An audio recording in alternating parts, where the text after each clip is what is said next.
Hello YouTube. So, good news, my computer is now functioning again, so normal service will be resumed shortly.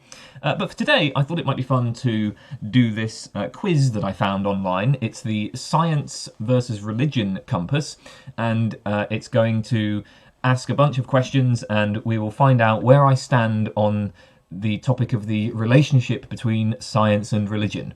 Yeah, I thought this might be a bit of fun. Okay, well, let's get going with it then. So start the quiz and 40 statements, and I will say whether I agree or disagree with them, and then it will give me a little graph, I assume, showing me where I stand. Okay then. Statement number 1. Religion is first and foremost a set of beliefs about morality. I pretty strongly disagree with that one. I mean, look, morality is obviously important to religion. I think that when we look at the sort of role of religion in societies, it does seem that part of its function is to kind of maintain a sort of social cohesion, to enforce certain norms of behaviour. That, I think, is very central to how religion works, which is why I'm not saying I totally disagree. But I think from the point of view of a religious person, it's like the reason why you would follow the kind of moral norms that are associated with a religion is because you believe in God and you want to please God, and you take it that those those laws have been laid down by God, or maybe not God. I mean, there are obviously like polytheistic religions. There are even atheistic types of religions. But I think that morality is just one part of it, and I don't think that the morality is sort of like primary. I think that that very often the sort of metaphysical beliefs come first, and then that's what, at least from the point of view of the religious person themselves, it's those sorts of metaphysical commitments that then lead them to endorse the moral claims. So no, I don't think religion is first and foremost a set of beliefs about morality. Okay, after Darwin, belief in God is no longer needed.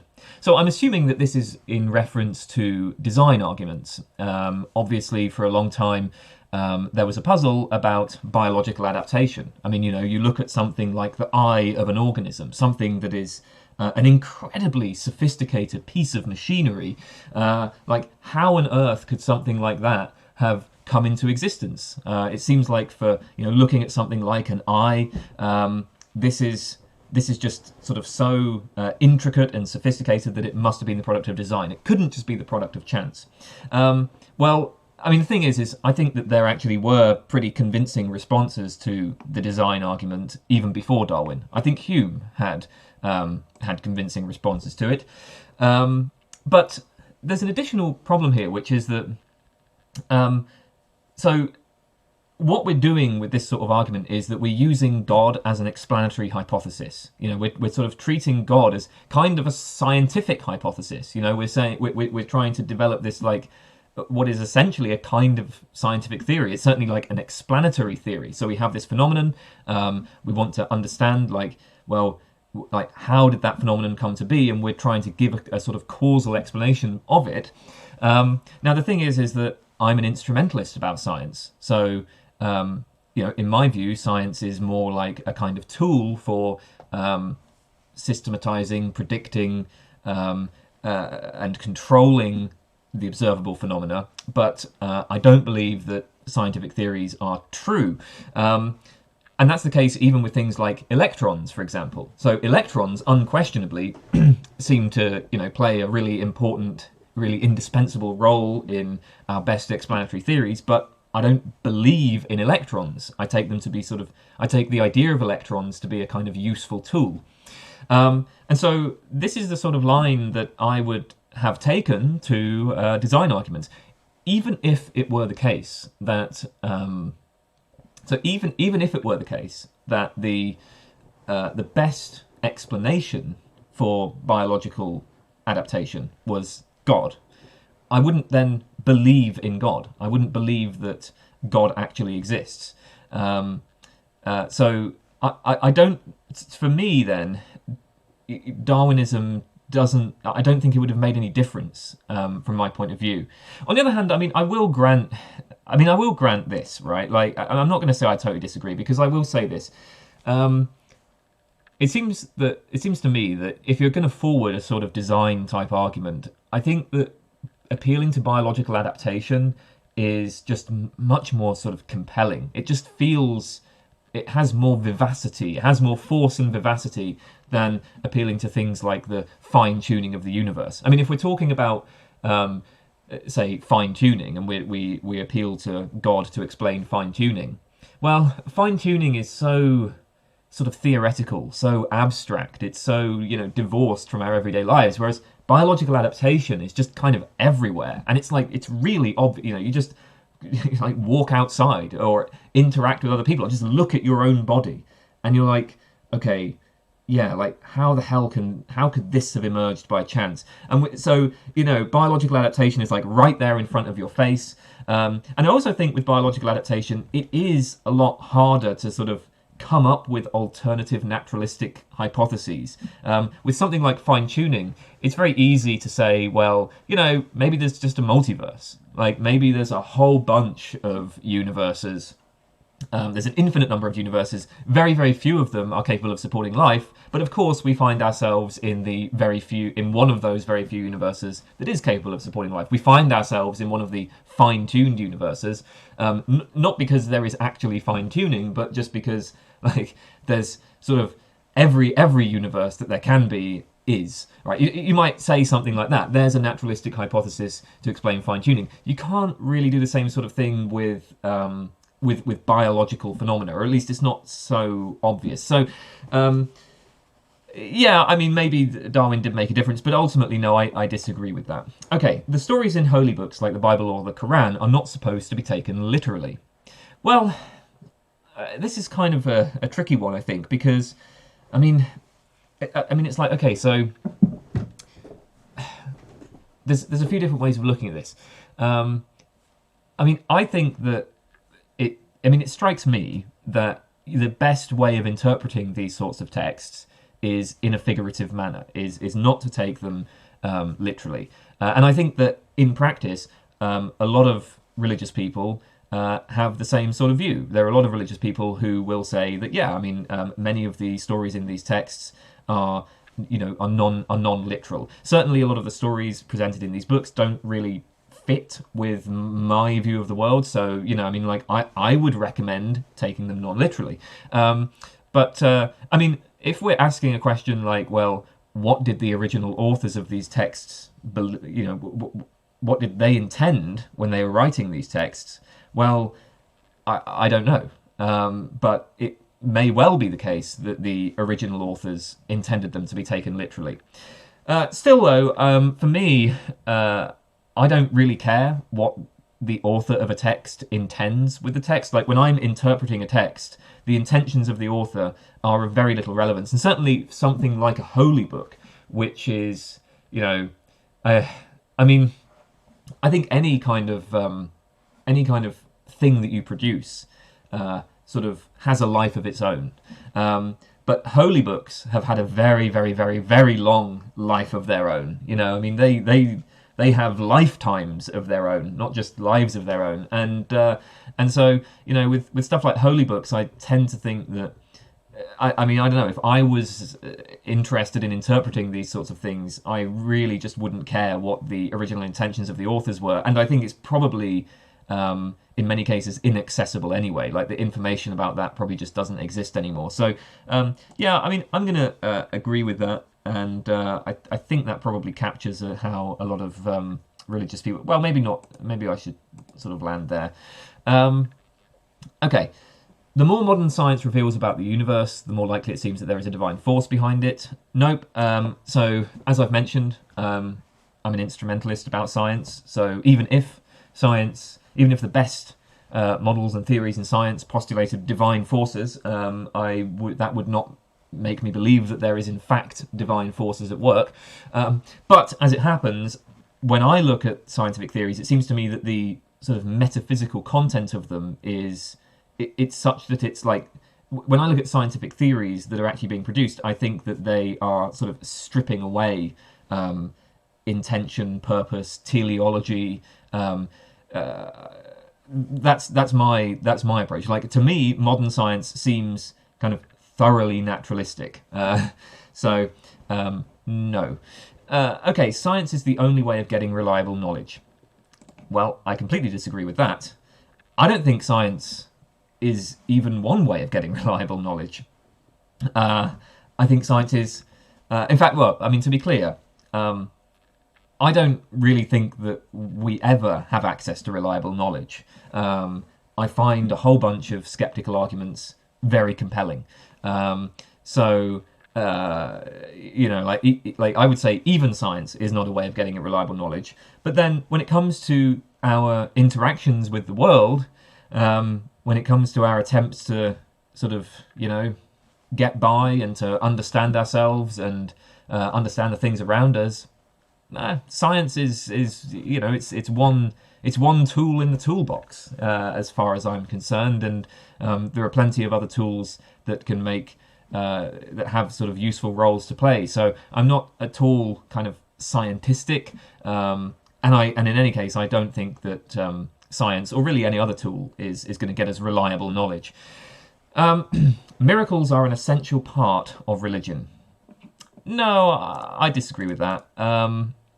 So, I mean, a miracle, as I would understand it, a miracle is going to be something like an event that, is in violation of a law of nature, or it's going to be like some sort of supernatural entity intervening directly in the world. It seems to me that a religious person could, and I think many religious people do, have a kind of metaphysics where they will say, well, look, God has sort of set the laws of nature, set the initial conditions, and then he's just going to like let the universe run in whatever way it does, right? Like it's like a kind of clockwork, right, thing where God, builds the clock and then just lets it run.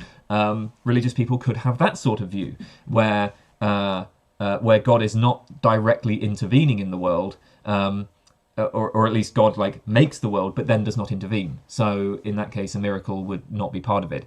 And I just don't see I don't think that you would need to believe that God is directly intervening in the world in order to have some sort of sense of there being like a personal relationship with God or anything like that.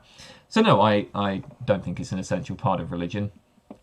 Yeah, and in any case, I mean, even talking about this like notion of miracles kind of only makes sense against a background, a sort of background metaphysics that is, broadly speaking, I guess, materialist. It's like when we talk about, so like I guess if you're thinking of something like a polytheistic religion, where you have a whole bunch of gods and like the ancient Greek gods, I'm not sure if you'd even think of their activity as being miracles, right? Like their activity in the world, that they would just be like other entities that you can interact with. So yeah, but anyway, the point is, I would say no. Miracles are not an essential part of religion. Okay, science is not affected by bias. Totally disagree with that. So as I've said, I find a whole bunch of skeptical arguments very convincing. I think that we sort of inevitably kind of have to make certain assumptions in order to get around those arguments. I mean, so broadly speaking, science is a human activity. It is inevitably conducted by humans, no matter how sort of objective you try to make it. I don't think you can ever really remove that human element. And of course, humans will bring their biases to the work that they do. I'm pretty convinced by things like inductive risk arguments. So I have a video on values in science where I talk about inductive risk arguments. So the idea would be, well, when we are evaluating a hypothesis, when we're asking whether or not to accept a hypothesis, the sort of standard of evidence that we require for accepting that hypothesis is going to be dependent on our values, on our biases. If we're talking about the environmental effects of a certain chemical and we're testing the hypothesis about, whether this chemical is damaging to the environment, well, somebody who is, very strongly environmentalist will require probably a very high standard of evidence before they accept that hypothesis. On the other hand, somebody who's much more concerned about economic growth might require a lower standard of evidence. They will, somebody who's more concerned about economic growth might say, well, we don't want to be, we want to make sure that we're not outlawing chemicals that could be useful to industry. So, for them, the sort of standard of evidence will be lower before they accept that it's not damaging to the environment. So, I think that there's all sorts of ways in which biases can manifest themselves in scientific work, and so I disagree with that. Okay, the more we understand the human brain through medicine, the harder it is to be religious. So, as a sort of if we just take this as a piece of descriptive psychology, then maybe. I don't really know. I feel like this is something that we'd have to do some empirical work to figure out how people react, because it could be the case that as a matter of psychological fact, the more that we understand about the human brain through medicine, as we understand more about that, people tend to become less religious as a result. People tend to cite our understanding of the human brain as a reason for lower religiosity. That could be true. But I'm going to sort of take this in a slightly different way, because the other way to look at this is, well, a claim about how we should respond. So how should we respond to the evidence that we have gathered about the operation of the human brain? And I have to say, I think, to me, I don't see why this would make any difference to your religious commitments. For one thing, we have always known, even before the emergence of modern science, we have known that there is a very strong correlation between mental states and physical states of the body. We've always known that. So to me, it's not remotely surprising. I don't think it should have been surprising to anybody that as we study more and more and more about the brain, we find these finer and finer and finer and more detailed correlations between mental states and brain states. It's not surprising at all. So, what? I don't know. Why would I just don't see why that would make any difference? Clearly, if there is a god or gods or whatever, they've set things up so that the mental states are very strongly correlated to physical states. So, and that's always been obvious. I don't think this would make any difference. I guess maybe the sort of thing this is referring to is, if we think about, for instance, religious experiences, what we're able to do now, I assume, is give kind of naturalistic models of those experiences. So when somebody has a religious experience that they take to be an experience where they are interacting with God, we can say, oh, well, what's actually happening is there's, stimulation in this part of the brain. So we can kind of correlate the religious experience to changes in the brain. And then we might say, oh, well, this shows that it's a hallucination or whatever. The problem with this kind of argument is that for any kind of experience you have, there's probably going to be some correlation to brain states. So when I talk to another human being, I'm having a type of experience, I'm having an experience of another person, and that experience is going to be correlated to a whole bunch of different brain states. There's all sorts of stuff that happens in my brain when I'm talking to another human being. Similarly, there's all sorts of stuff, maybe different stuff, that's happening in the brain when I take myself to be talking with God. The question is well, which of these experiences is veridical? And you can't answer which of those experiences is veridical by just talking about what's going on in the brain. I don't think that really helps at all. So,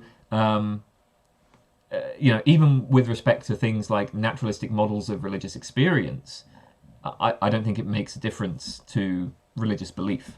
So I totally disagree. Science needs faith to work. Yeah, I have to agree with that. I'm understanding faith here as unjustified assumptions or something along those lines. Perhaps I should even say arbitrary assumptions. I find a lot of skeptical arguments convincing. Arguments like the problem of the criterion, arguments like Hume's skeptical attack on reason, Agrippa's trilemma. various kind of skeptical hypotheses, like the evil demon, the 5 minute past hypothesis, all that sort of stuff. Problems of induction. I think that these are just, to me, they are overwhelming problems, and the only way we get beyond those problems is by just making assumptions. We make assumptions, and we have to do that in order to engage in any kind of inquiry whatsoever. If you don't make these sorts of assumptions, then in inquiry there's just nothing you can do, right? It's just like it's over, and that's certainly the case for science. I think that I'm going to say that it needs faith. Of course, that's understanding faith as unjustified assumptions. If we're understanding faith as religious people sometimes understand it, where it's, I suppose, it maybe involves something more like a kind of personal relationship, then that wouldn't really make sense to talk about science in that way. So I guess, when we talk about faith, there's kind of two things going on, right? So one way of thinking of faith is unjustified assumption. The other way of thinking of faith is it's like a kind of trust, a sort of trust in this thing. So I think when people have faith in God, it's not just that they're saying that, their belief in God outstrips the evidence. I think that they're saying, they have this kind of trust in God. And I think actually that it does make sense to think of science in terms of trust.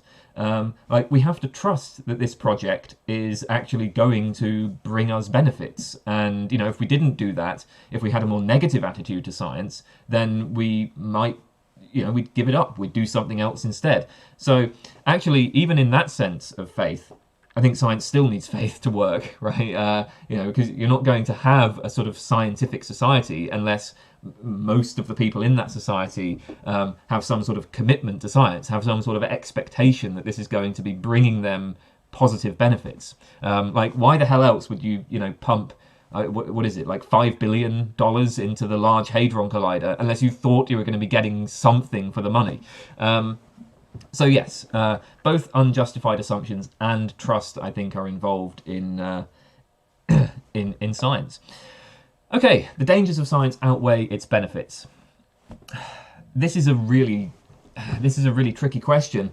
Part of the reason why this is tricky is because it really isn't obvious to me how we assign credit and blame to science, right? And the problem here is, it's like, well, what do we mean by science? So if by science I mean something like the development and testing of explanatory predictive theories, then it's not clear that activity in itself really has a lot of dangers or benefits. I guess like the danger might be that you're wasting your time and maybe on or the benefit might be, well, this process of testing explanatory theories, like that might get you knowledge.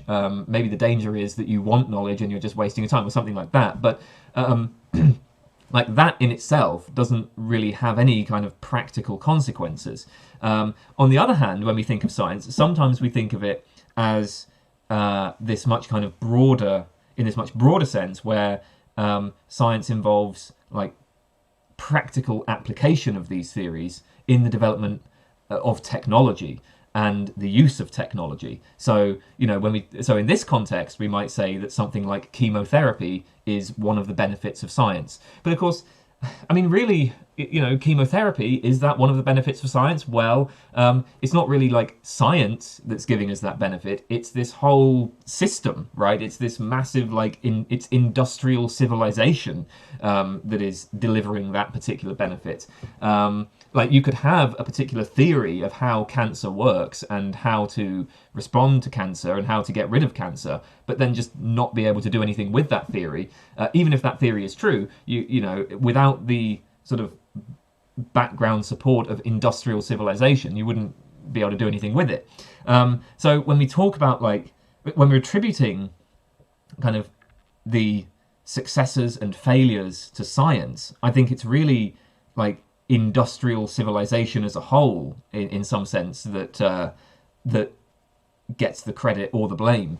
Now, okay, so with that said, it's very hard to know how to answer this. I mean, as for as for the kind of scientific project, the project of science as part of industrial civilization, like, do the dangers of that outweigh its benefits? Well, I mean, maybe. Maybe because we face some, really serious problems as a result of industrial civilization. In fact, I think, I tend to be on the more pessimistic side here, right? It seems to me that when I think about the future, the feeling I have is that we have a host of really serious problems that are all converging at about the same time. We have these problems of climate change and ocean acidification, deforestation, resource depletion, right? We have this host of problems all converging. Any one of these problems would be enough to seriously fuck us up. And we've got 10 of them, 20 of them, a load of really serious problems that are all going to be converging over the next few decades. So I think we're kind of fucked. At the same time, how do we address these problems if not through the further development of technology? I mean, I don't know what the alternative is, right? So it seems like, with something like climate change, I mean, what do we do? Right? How do we respond to this? As much as I can say that I'm sort of in some ways sympathetic to the arguments of, anarcho-primitivists, I just don't think that's going to happen, right? Like, it seems completely impractical. I don't think that, at least in the near future, I don't see any way in which we're going to return to a hunter-gatherer lifestyle. That seems completely implausible to me. So I'm not expecting that to happen. So it's like, okay, what do we do? What do we do about something like climate change? Well, it looks like we have to, first of all, develop theories which will give us some sort of insight into how to structure society so that we are maybe using less energy or whatever. We also maybe want to develop technologies like carbon capture technologies and all of that. So basically it's like we're on this path of, industrial technological development, and, science is like an inextricable part of this. And I just don't see a way off that path. So yeah, I mean, maybe the dangers of science do outweigh its benefits, but the only way we deal with the dangers of science is by applying more science. So, what do we do? I don't know. So I'm just going to say I'm on the fence on that one and then move on to the next page. Religion without belief in God is meaningless. Well, I totally disagree. You can have polytheistic religions, animistic religions. You don't need belief in God to be religious. Religious stories of miracles are best understood figuratively. Well, I would, I suppose, understand them figuratively. That would be my preferred interpretation. But I think that a lot of religious people understand them literally, and or at least they understand some of the stories of miracles literally. So if this is a question about how we are to interpret the people who are, talking about religious stories, then I think in many cases we're going to have to interpret them literally. I mean, like, religious people will explicitly say, like, no, this is something I believe. Like, I believe that the resurrection of Jesus actually happened. On the other hand, I suppose, there are plenty of religious stories that, again, people will, even religious people will explicitly say they understand figuratively. So, I don't know, maybe I should just kind of go in the middle there. Like, it depends on the religious person in question, and how they're interpreting the story that they're telling. You can't be a good scientist and be sincerely religious at the same time. Nope. Seems like there are plenty of good scientists who were religious. So I just disagree with that. I don't really have much more to say about that. The theory of the Big Bang suggests the existence of some kind of God or creator. Okay, so I've already committed myself to an instrumentalist view of science. So I don't take it that, in fact, I would say I don't even believe that there was, in fact, a Big Bang. I take the Big Bang model to be an instrumental tool for, systematizing, predicting, controlling our experiences. But I mean, so let's assume there was a Big Bang. Does that suggest the existence of a kind of God or creator? Well, no, because I mean, so I guess what this is suggesting is, it's this kind of Kalam cosmological argument type thing where we're saying, okay, the universe has a beginning. Anything that has a beginning has a cause, so the universe must have a cause, and then the best explanation for the kind of cause that it is would be a God or creator. But look, you could have a Big Bang, but it still be the case that you know reality didn't have a beginning, right? So the Big Bang, maybe our universe began in a Big Bang, but it's just part of this, multiverse, right? Like maybe it was just caused by something else. Or maybe it just popped into existence out of nothing. Maybe the universe just came into existence for no reason whatsoever. I've always found that like totally fine. I think a lot of people, there's this line like, oh, well, you can't get something out of nothing. I don't know. I don't really see why not. Seems fine. It seems perfectly fine to me that yeah, maybe stuff just it just appeared, just came into existence. Obviously that kind of thing doesn't happen in the universe as it is now, right? So I mean, I'm not expecting that I'm going to see an elephant just pop up in front of me, for example. But I mean, I take it that okay, the universe behaves in a certain way, but I don't see why, if we're talking about how the universe as a whole came into existence, I don't see why. I guess the way to put it is, if there's nothing, then there's nothing to stop something just coming into existence. So why the hell not?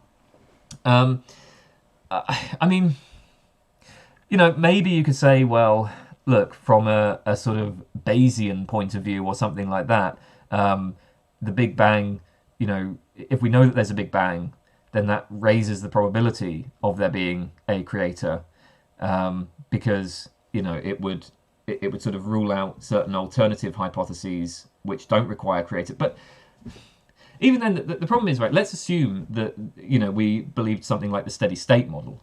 Well, there would still be the question of, well, why does this exist? Right? You could still ask that question, why does this thing exist? And in fact, religious people have made this kind of argument. They have said, well, even if the universe is eternal, and it has always existed, and it didn't have a beginning, we still have to explain why it exists. It's still a contingent thing, and contingent things require an explanation of their existence, and the best the explanation of their existence is going to have to appeal to some sort of necessary being, right? Like that's a kind of standard religious argument too. And I mean, I'm just sort of on the fence about this. I think so. From my point of view, regardless of whether the universe has a beginning or whether the universe has always existed in some form, I, in both cases, just put a sort of low credence in there being a creator. That's, or at least in there being a god. So, to me, the Big Bang just doesn't make any difference to that.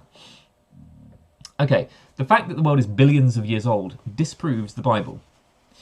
I would be inclined to say no to this one. I sort of lean towards no. First of all, because I think a lot of the stories in the Bible are taken by religious people as figurative, right? I mean, you're not going to interpret all of the Bible as literal, and I think in particular the sort of creation myth part of it, the sort of part of it where they say that God made the world in 7 days or whatever it is, that's often interpreted non-literally, at least based on the religious people that I've spoken to. So, I mean, that's just not something that could be disproved, right? Like if you're interpreting it non-literally, then scientific theories aren't going to disprove that. But even if you do take everything in the Bible literally, the issue is that just disproving one set of claims is not going to disprove the whole thing, right? I mean, you can take it that some parts of this book are incorrect, but the important parts, the parts that are actually significant and important to us, the parts that we take to, guide our lives and that we take to guide our metaphysical theories and so on, and our moral views, those parts are all fine.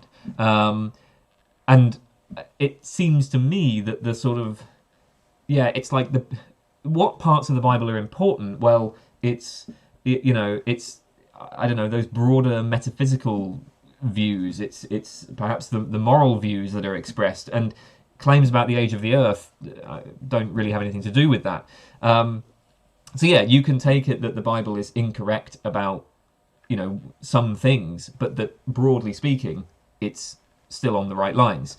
I mean, maybe one issue here, of course, is that the Bible is supposed to be the Word of God, and so the Word of God shouldn't contain any mistakes. But I think that any sort of reasonably sophisticated Christian person would probably say something like this. They'd say, well, yeah, the Bible is the Word of God, but it's the Word of God communicated through human beings. I mean, ultimately, it was human beings who wrote the Bible down. And then, of course, over time it has been translated and it's been passed on through generations of human beings. And human beings are flawed. They make mistakes. So human beings communicating the Word of God are going to make mistakes. In which case, it's not surprising that we find plenty of mistakes in the Bible. So, yeah, I actually pretty strongly disagree with that one. Science can answer big questions about life and meaning. No, I don't think so. I mean, look, I feel I'm repeating myself a bit here. I'm an anti-realist, instrumentalist about science. So, the sort of role that science can play, in my view, is a more sort of just practical role. It's the practical role of the point of these theories and models is to allow us to predict, control phenomena. But I don't take it that science provides us with the truth, right? I don't think it gets at the facts about the world or anything like that. Now, in any case, I mean, even from a sort of realist point of view, when we're talking about the big questions about life and meaning, for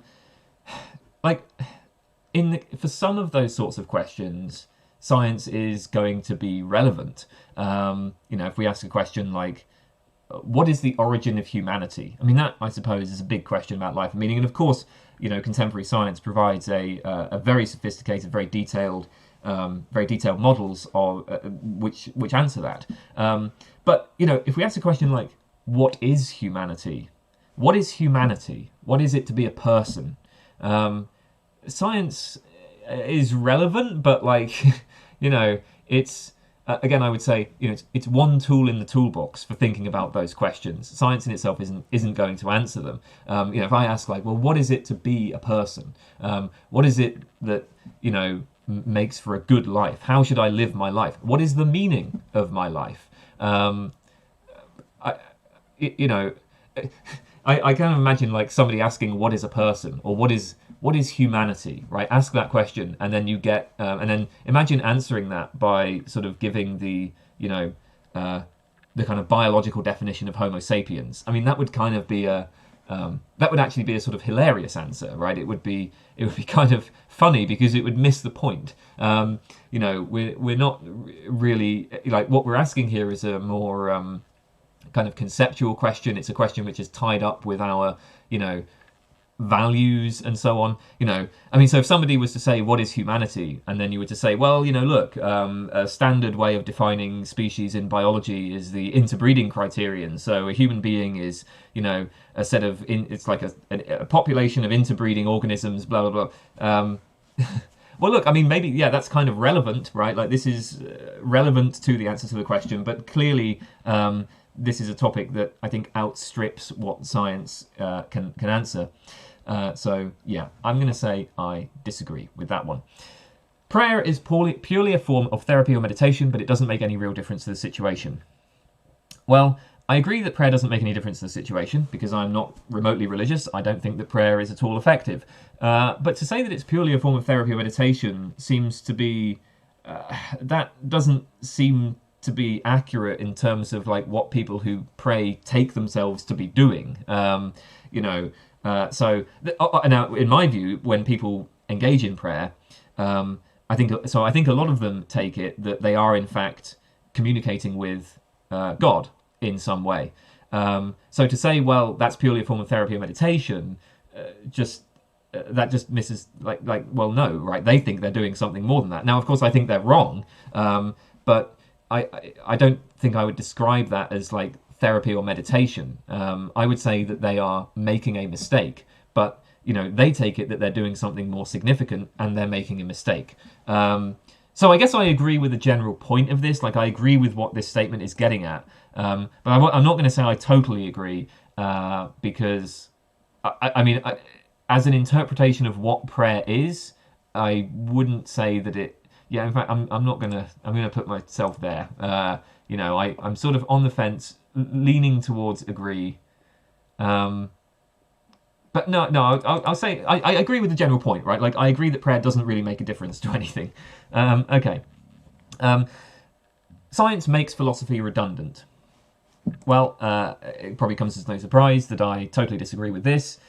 I think that many of the central questions in philosophy are, I don't necessarily want to say sort of untouched by science, but I don't think science has resolved them, and I don't think science ever will resolve them. I'm skeptical that it ever will resolve them.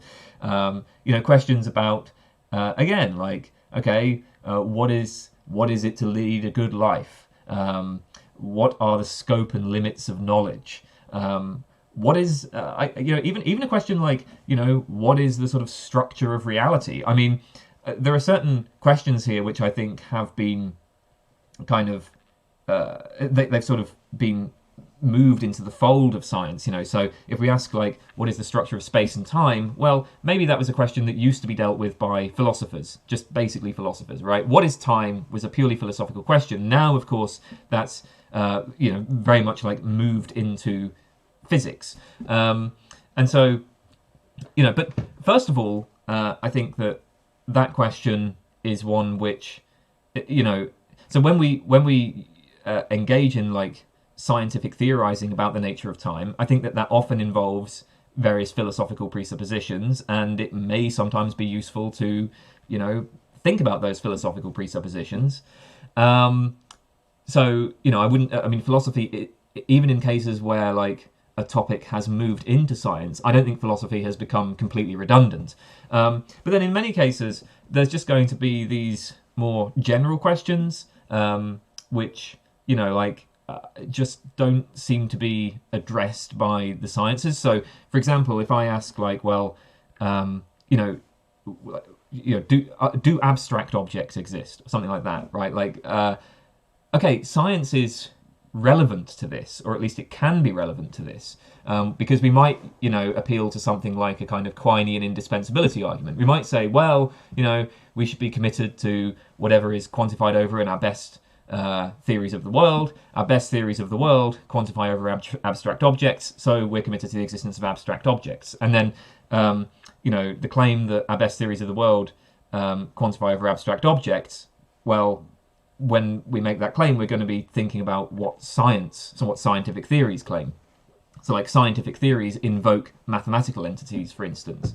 But I think it's pretty clear that, like, okay, should we accept that kind of framework or not? Should we say that, we are committed to the existence of whatever is postulated in our best theories of the world? And then how do we evaluate what counts as the best theory of the world? These are questions that are, I think, the domain of philosophy. I don't think science... science, again, is relevant to them, but you can't answer those questions just purely scientifically.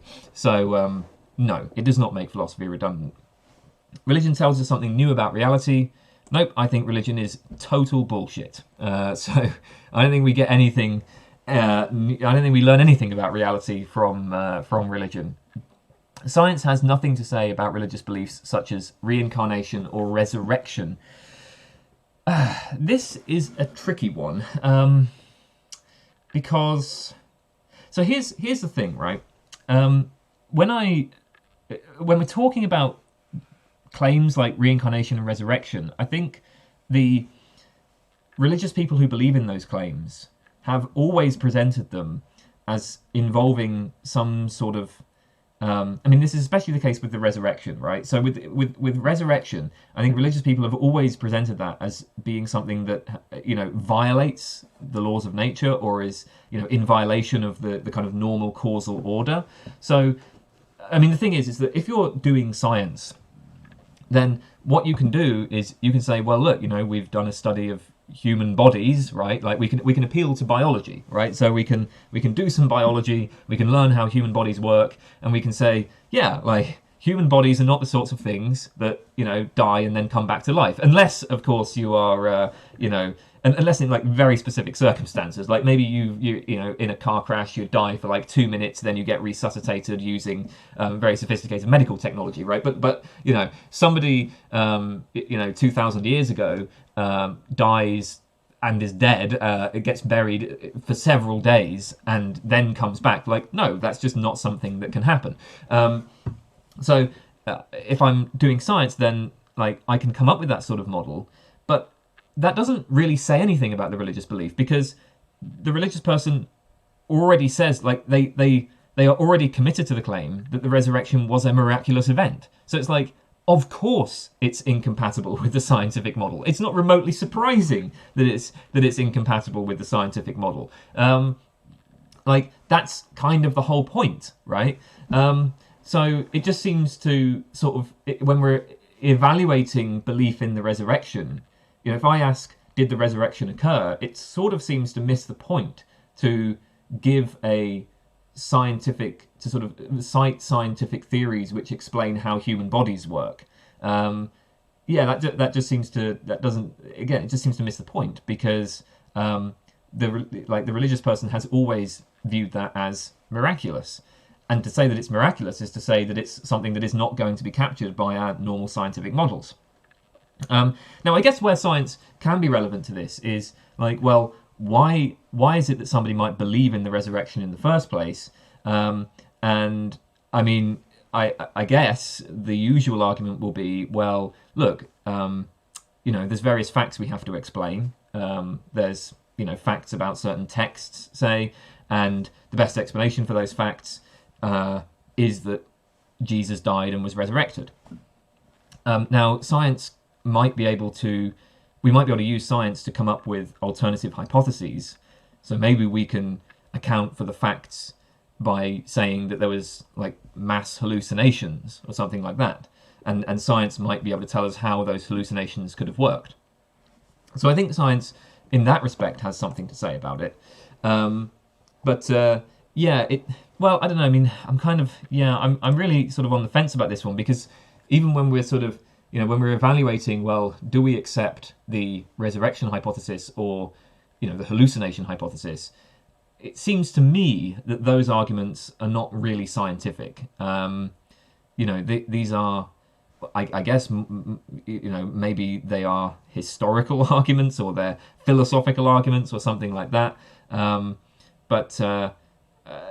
don't. It doesn't seem to be so obviously in the domain of science. So I think science kind of, well, it has something to say about it, but maybe it's not really going to tell us what to believe in these cases. So I suppose I should say I'm sort of on the fence about that. Okay, religion is about how you live your life, not about what you believe. Well, I disagree with that. I think that, yes, religions enforce particular norms. That is a very important part of religions, but I think the belief aspect is, that seems clearly to be part of it. And again, like, the reason why people would follow those norms is because they take those norms to be, they take it that their beliefs are what are telling them to follow those norms. Scientists disagree with one another, so why should we believe them? This is obviously a bad argument, right? Appealing to disagreement in this case is a bad argument. First of all, because there's actually plenty of cases in which scientists have achieved a consensus on things, right? So, I mean, it's just not true in many cases that there is much disagreement. I think science is particularly effective, it seems, at producing consensus, at least over time. And in any case, disagreement alone, I don't think that really sort of says anything one way or the other about, whether we should, like the mere fact that you have disagreement in some domain, that's not in itself going to indicate that, you shouldn't hold beliefs about that domain, at least in my view.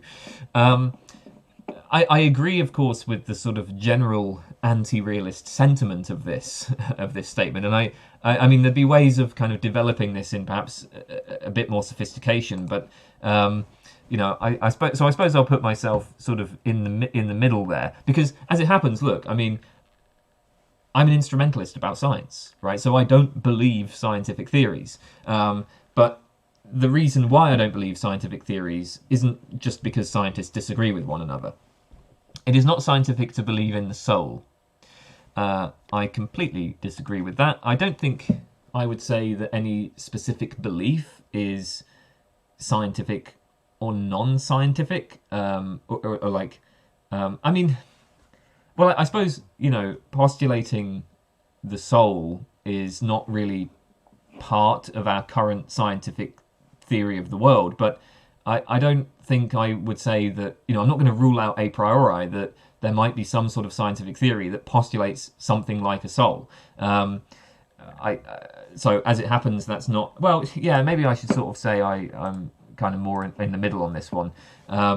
So yes, given our kind of current scientific theories, well, those theories do not postulate souls.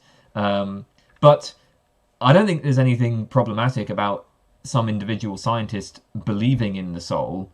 That wouldn't necessarily affect their scientific work. And in principle, yeah, I mean, you know, I take it that a scientific theory could postulate basically anything at all. Like science is, you know, so scientific theories.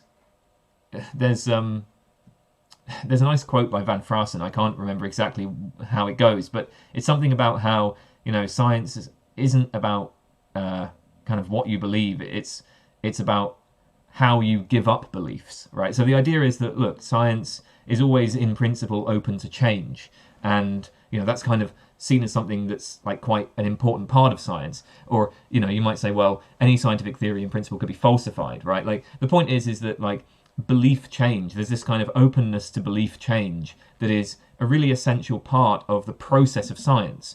Or I mean, at least that's, I guess, how I would see it. So from that point of view, I mean, there's like an openness to the idea, at least in principle, that scientific theories might end up postulating souls, even though current scientific theories do not. Science is the only thing needed to solve climate change. That just seems obviously false. Like clearly, just doing science isn't going to solve climate change. We have to, for one thing, decide that we want to solve climate change, right? Like you could actually decide that you want to you want to like promote climate change, right? You could decide like, hey, you know what? We could make the decision that we actually want to like destroy the planet, and maybe climate change is a really good way of destroying the planet, like destroying life on the planet. We want to destroy life on the planet. Climate change is a great way of destroying life on the planet. Well, you know what? Science is, we can use our scientific theories to you know, come up with good methods for promoting climate change and destroying life on the planet. Clearly, right, if we want to solve climate change, it's going to require you know, more than just science. Like that, we have to first of all make a commitment to certain values. We have to say, hey, we want to solve climate change, and then we have to think about how to trade off, you know, different things. Like science can tell us the things that cause climate change. Science can tell us, well, you know, the use of I don't know, it can tell us like the use of private transport, like cars, the use of motor transport. That's something that is contributing to climate change. But then should we give up motor transport, or should we sort of move from private transport to encouraging more public transport? Well, that's clearly just something that's, you know, going to be dependent on our values. And so that's not a purely scientific topic. You can't have the ethics of religion without the beliefs too. No, I think generally, I mean, you could. I think somebody could just endorse the kind of ethical framework of a particular religion without holding the beliefs. I don't really see why not. I mean, I take it that, you know, the ethics of a religion is going to be a kind of set of norms for behavior, and yeah, I mean, you could take the set of norms and just move them into you could just like endorse those norms, right? You could just say, yep, I endorse those norms, without endorsing the belief. The one reason why I don't say I totally disagree is because I guess some of those norms might have to do with your relationship to God, and it's hard to see how you could have that without belief in God, or whatever the relevant supernatural entities are, gods, or whatever. Religious beliefs can help you be a better scientist. I mean, in principle, maybe. I don't think that's the case very often. Again, I mean, like, look, maybe there's cases of people who were scientists whose scientific work has been improved by their religious beliefs, but I think it's unlikely that that's a particularly common thing. You can't believe in the supernatural and also believe in science. I, again, totally disagree with that. You know, I mean, like, for one thing, believing in the supernatural and believing in science are just, that's such a broad, you know, vague, like, what the hell is it to believe in science? Like, you know, like, what do we mean by that? Do we mean, you know, like, we have a commitment to the idea that, like, the process of science is going to be useful for uncovering facts about the world?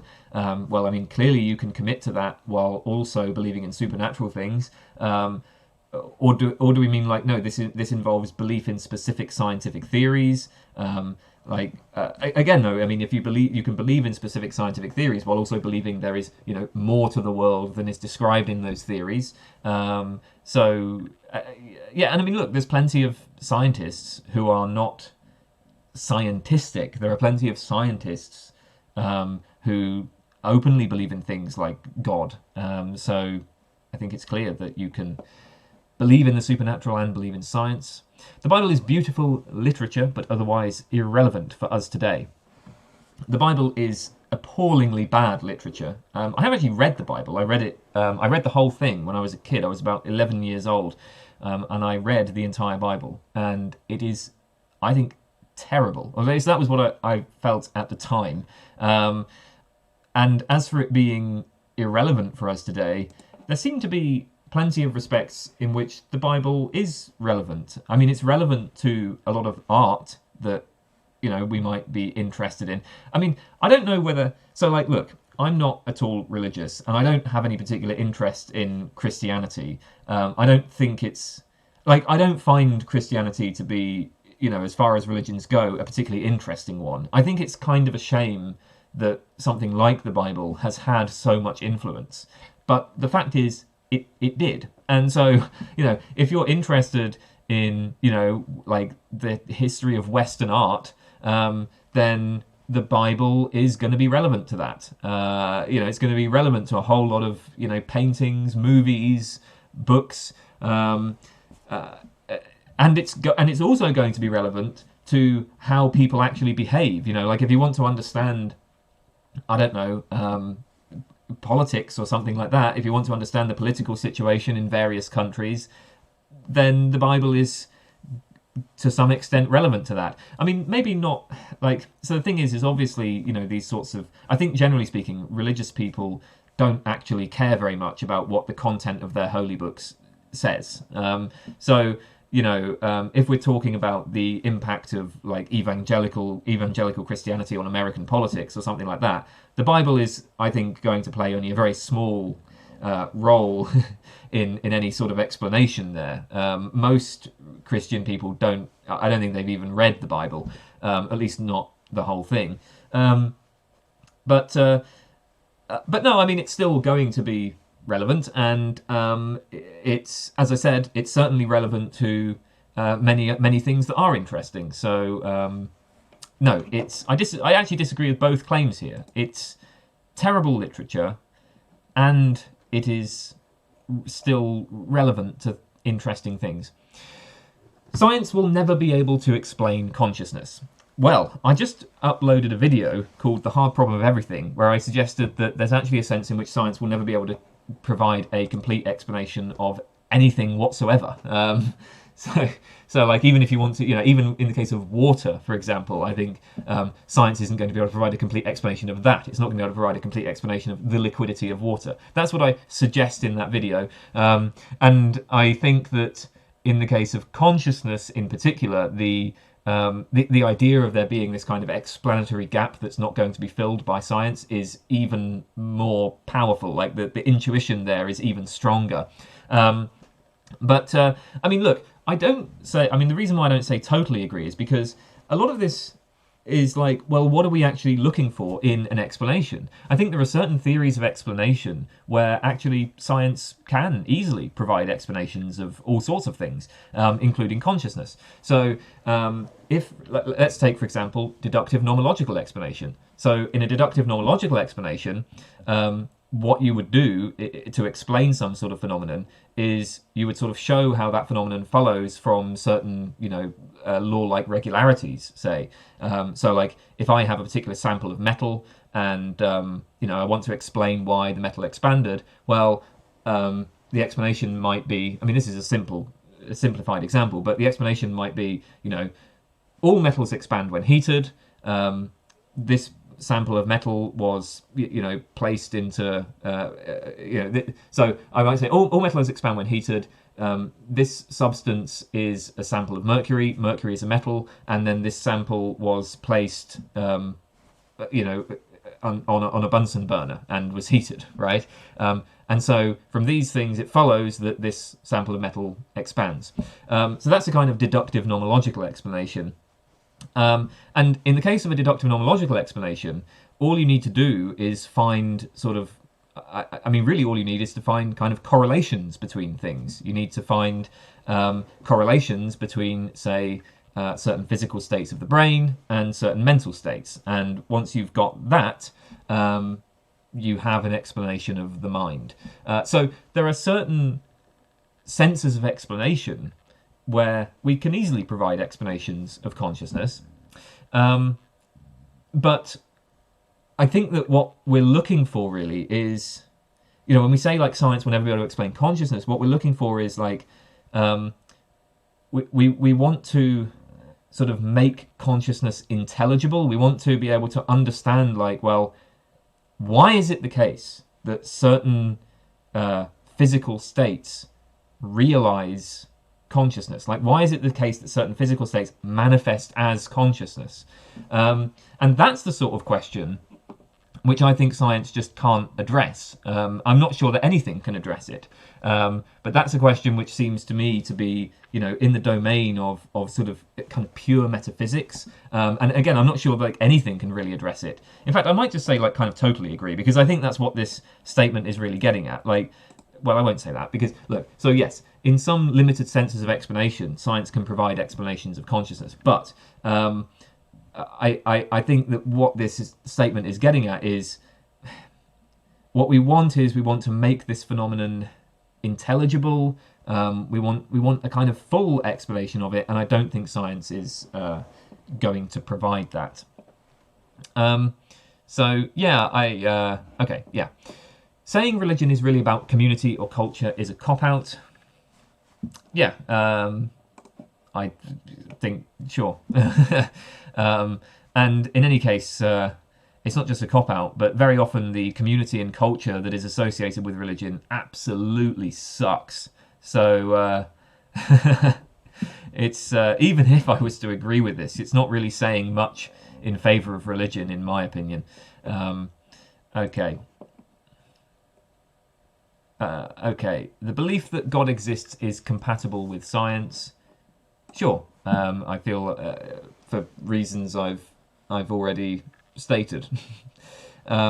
Science changes too much to be trustworthy. I mean, again, this is one of those things where, I like this is not a good argument, right? Like, so this is kind of appealing to something like the pessimistic induction argument. I'm not convinced by the pessimistic induction. So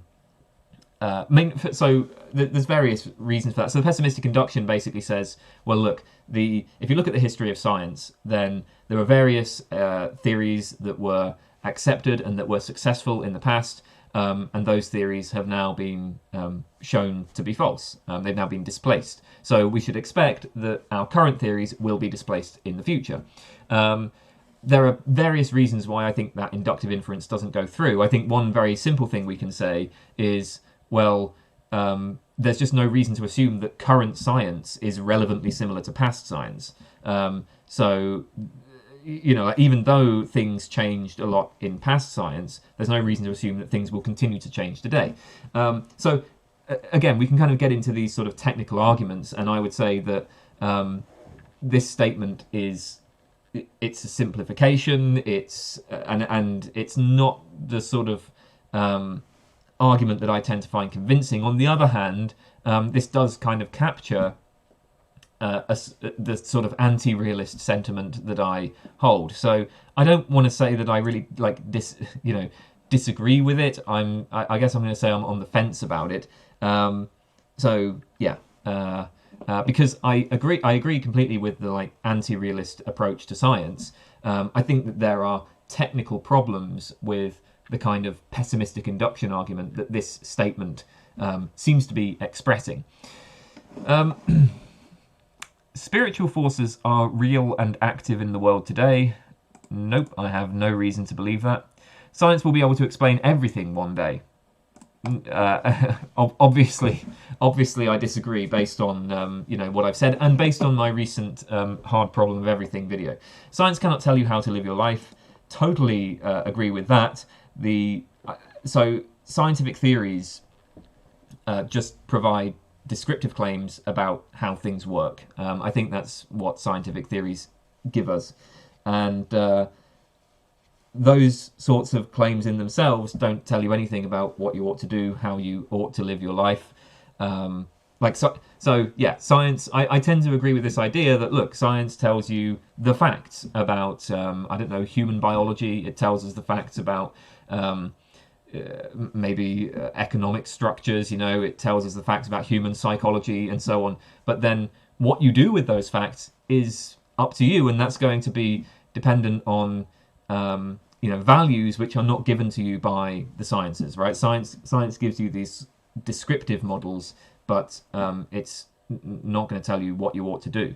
The most you can say is, well, look, if you want to achieve some goal, like if you want to achieve a happy life, if you want to be happy, then we know on the basis of our models of human psychology that these ways of behaving are what is going to get you happiness. But maybe you don't care about happiness. I mean, maybe you care about something.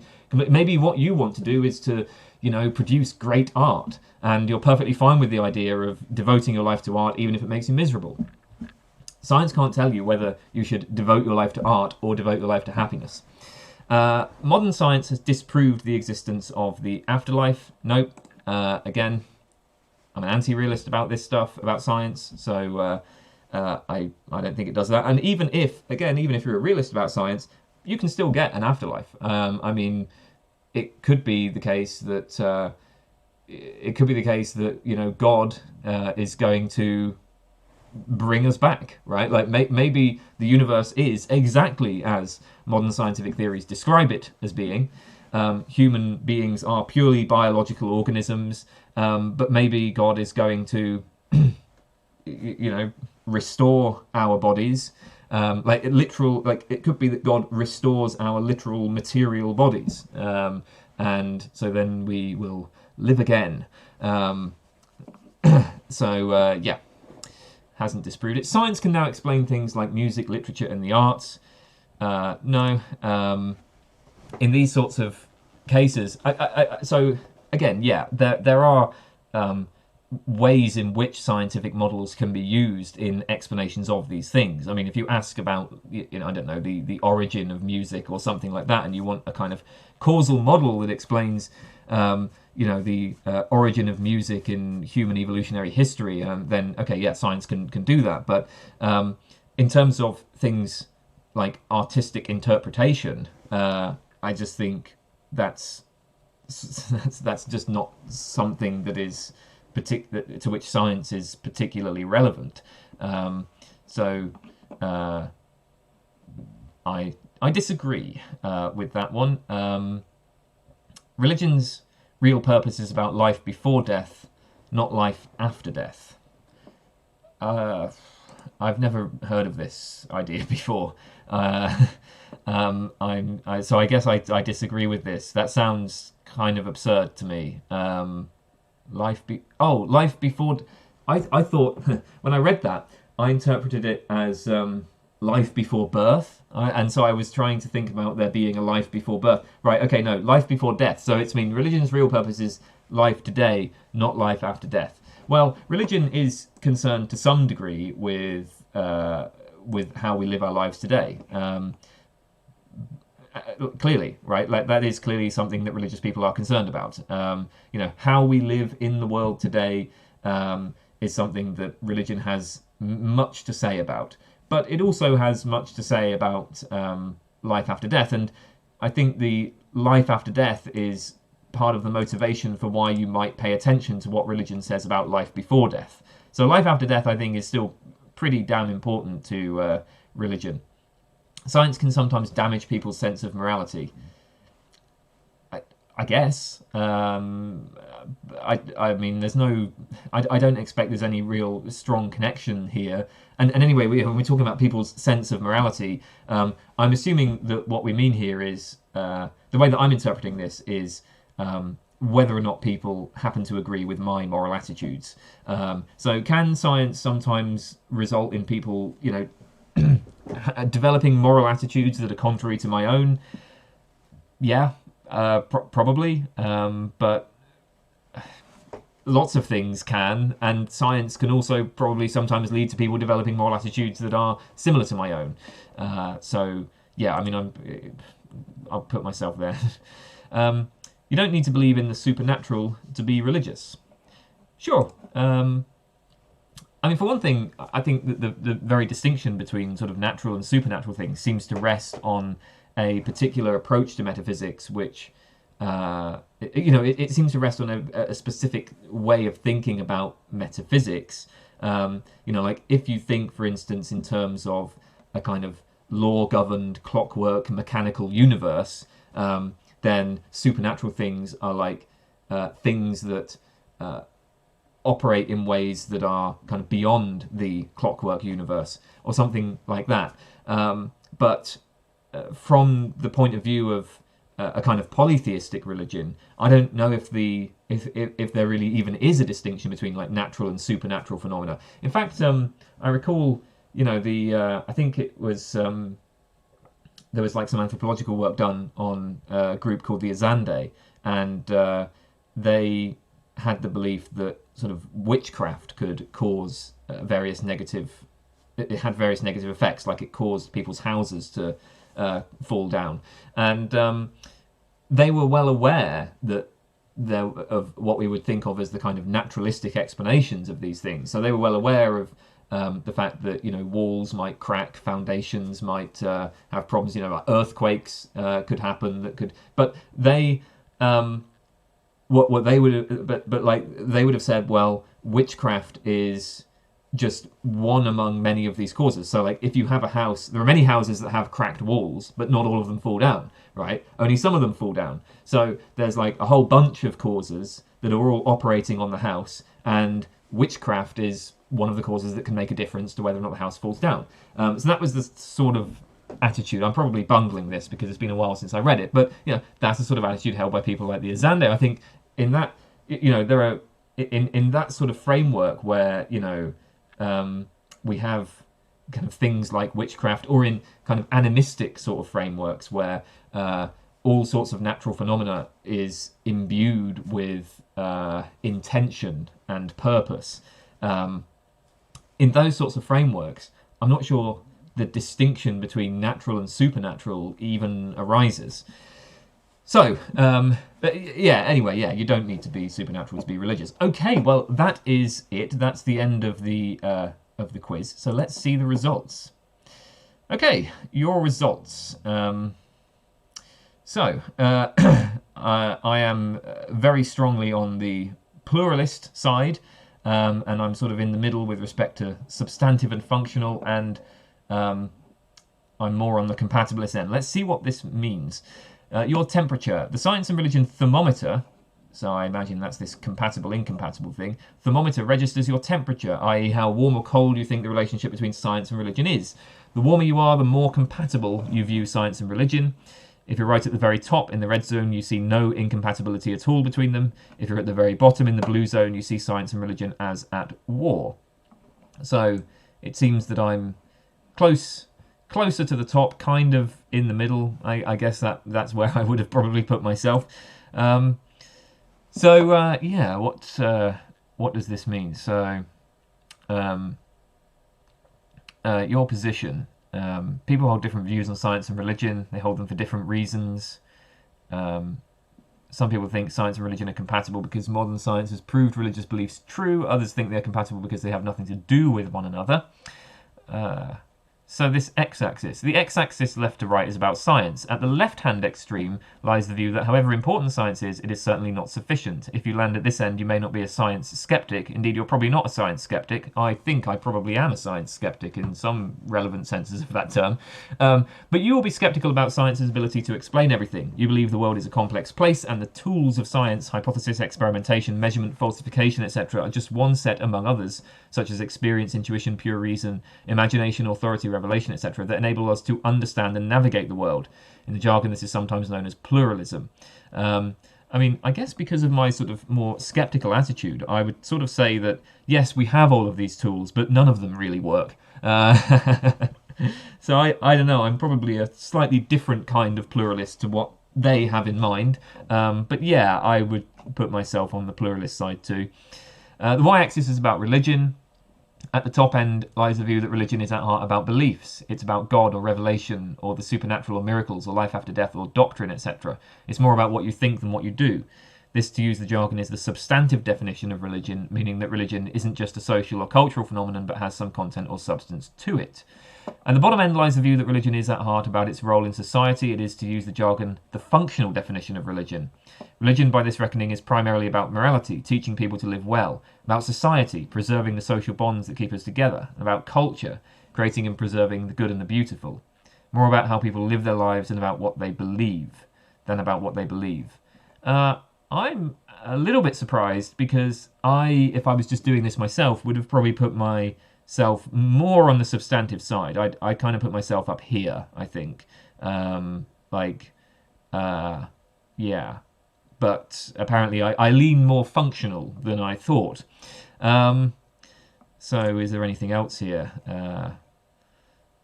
How do I compare with others? Live and let live, what's all the fuss? If you find yourself in the bottom right quadrant, you probably don't think a lot about this, or indeed very much care about this whole debate.